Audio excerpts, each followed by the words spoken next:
What is the first thing that comes to mind when you think about what makes a professional Counter-Strike player so good? Aim? Reaction time? Movement? Well, undoubtedly for well-known players like Simple or Device, all of those are definitely important reasons for their insane skill, but they are not the sole reason for these players' skills, and more often than not, people talking about improvement hyper-focus on these topics and nothing else. So in today's video, I'm going to go over the more unorthodox ways to improve, and honestly, in some cases, outweigh aim, reaction time, and movement. As an overview, I'm going to go over consistency, utility, and map knowledge. I will go over each topic and explain why they all hold such a pivotal part to an individual's improvement and success in playing CS2. Also, a quick note, this guide isn't aimed more at beginner and casual players, as more experienced players may already be familiar with these topics. Bomb has been planted. Who are your favorite professional sports players? Victor Axelsen? LeBron James? Cristiano Ronaldo? Whoever it may be, to get to the skill level they are at right now, you can probably assume that they have had to engage in hundreds, if not thousands, of practice sessions multiple days a week, hours on end at a time. Now, I think you know where I'm going with this, but the main point here is that in order to improve at any given sport or activity, you have to do it consistently. While the example of real-life athletes are kind of extreme, it is a good example of what you have to do in order to improve. Consistency and playtime also contributes to development of muscle memory, which builds skill and knowledge of the game. Now, let's take a look at real professional Counter-Strike players. Players like Stewie2K and Tarek have played thousands of matches on FACEIT and have invested over tens of thousands of hours into the game just to improve. Again, these are some extreme cases of people whose professions are to play the game. What about non-professional players? What about another everyday example? Well, another more casual example would probably be me. I play the game a lot, but it's not the only commitment I have in my life. I have school, I even have real sports. Even then, I've wanted to improve in CS2, and as a result, I played a couple matches every day, and I went from level 1 on FACEIT to level 10 on FACEIT in the span of about 8 months. However, 2 years ago, I had the same mindset wanting to improve in CSGO, but I got lazy and only played a couple matches every week, in contrast to every day, stopping to play other video games and getting distracted. As a result, I barely ranked up or improved, as you can probably expect. As you can see from these juxtaposed scenarios, consistency in playtime contributes a lot to a player's improvement. Now, I'm not saying you should spend 10 hours every day playing the game in hopes of going pro. I mean, if you could, and if you wanted to, you could, but I'm saying that if you really wanted to improve the game, or at the game, you have to play consistently. With external commitments and time in mind, it would be better to consistently play a single match every day rather than playing on a scattered schedule, like playing 2 games today and 3 games in 5 days or something. Bomb has been planted. Now, consistency is extremely important, but it is rendered useless ultimately unless you improve from that extended amount of time that you're playing. Utility is one of these skills you should aim to improve when you start playing more and more. Utility is also another very overlooked skill when new players look to improve, and that's mainly because they only focus on aim when they start, which kind of makes sense, but aim only helps with killing opponents, and even though that may sound good, it will contribute next to nothing to the events leading up to those kills. And while people will talk about crosshair placement or something, I'm going to talk about utility. Utility, if used correctly, can win you games, and keep in mind this is a team game. Every piece of utility you throw is to support you and your team. To help you understand a little more of what I mean, I'm going to go over a couple of scenarios of when utility usage is really useful and when it isn't. However, it's pretty hard for a piece of utility to be used incorrectly unless you're straight up throwing. Alright, so for a standard Mirage A execute, you would want to preferably smoke off CT, stairs, and jungle, and you do that so you smoke off all the angles that you can be shot from when you take sight and when you plant. Now, that's the bare minimum, but if you want to do more, there is a lot more you can do, especially at a professional level. You flash over, you molly different parts of the site, you nade jungle, whatever, but this is the bare minimum.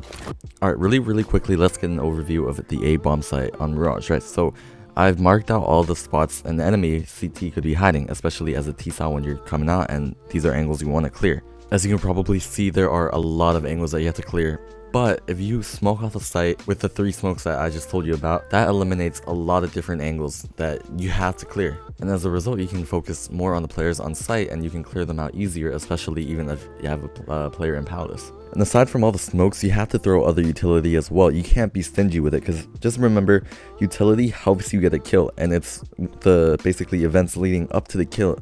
Now, let's say you have the smokes down, right? You flash over, you blind the players on site, you molly default or you molly under Palace, you can flush those players out, and those players come to you, and you can just gun them down with you and your teammates. Now, what if you think there's one person in CT and you could probably kill him? Then you could use your grenade to break the smoke, just so you can kill him. Alright, well, what if you think I'm lying, right? What if nobody uses Uto, or you think nobody uses Uto? Then, in that case, I have an example from a professional game with utility, and I think one of the most popular examples would be from the Astralis against Fnatic game, where Astralis executed on an Inferno B with an insane Molly lineup, or insane execute, but whatever, I'll just show you and I'll analyze it after it. This could be the ticket for Astralis. These grenades could do all of the work for them. 3 of them going over the wall, 1 on Exist, 1 on Crims. Everybody's catching fire. Twist goes down, and there it is. They close it right out. 2 on 4. JW and Brolan left. How can you even dream of retaking this, Astralis? There are a couple videos on YouTube analyzing this in depth and fully, but for this one, I'm just not going to analyze it too much, but I'm going to talk a little bit about it. So basically, they threw 3 Molotovs, a bunch of flashes, and a bunch of smokes to cover CT and Coffin. Now, this is basically what the perfect execute should be with your utility. Players, even on the CT side, are flushed out of the positions they're holding, and they can't see even when they come out because they're flashed, and their support can't help them because everything is smoked off. So basically, the players on the site are isolated and low health already because of all of the awkward positions they've been put in from the Molotovs and the flashes. Alright, well, what does that mean for you? Those are really cool plays, but how can you apply that in your actual games? Well, at the end of the day, I would recommend you learn to use lineups on every single map that you play. They're so useful, and at a higher level of play, it is crucial for you to know your lineups, because if you don't, you basically kind of lose, because everybody knows utility, and it is so important at a higher rank. But if you're pretty low rank right now, well, I recommend you learn your lineups on YouTube, or just use your utility, because at a higher level of play, players are going to be harder and harder to kill from their increased positioning or skill of positioning and aim. It's going to be extremely hard, but at a lower rank, I just recommend use your utility and your lineups, because I think it's really good for unprepared opponents and can really net you a lot of wins, aside from just aim, of course. Bomb has been planted. Finally, map knowledge. You know how in a lot of videos people tell you that crosshair positioning is super important and you have to get that down to a T to improve? Well, leading up to crosshair placement is actually map knowledge, and map knowledge actually stems from consistency in playtime and stems to utility and crosshair placement, kinda. If you decide you want to play competitively and play Premier, Faceit, or even ESCA, you will know that there's a map pool, and unlike Valorant, it doesn't change once every couple months just because the game is getting boring, and the map pool, it's not random, you get to actually choose it, and that's good. That means you're able to learn about each map and play them effectively to maximize your chances of winning. The pick and ban system and the matchmaking we currently have makes it so that you can't only play Dust 2, which forces you out of your comfort zone, but that's good. Do you know what the map Vertigo is? Well, apparently 90% of my teammates have never heard of it. So instead of avoiding that map, you and the friends you play with, if you even have any, could choose to learn the map, the lineups, the effective spots to essentially throw a curveball at the opponents. And as you continue to rank up into a higher level, map knowledge will be essential to your success, utility as well. And you just have to keep in mind that you're not going to be able to play Mirage every single time. Now, some maps I think you should start with learning are definitely Vertigo, Anubis, and Ancient. I think these are more uncommonly played maps that people will still like, unlike Nuke, and they're also pretty fun maps. So what?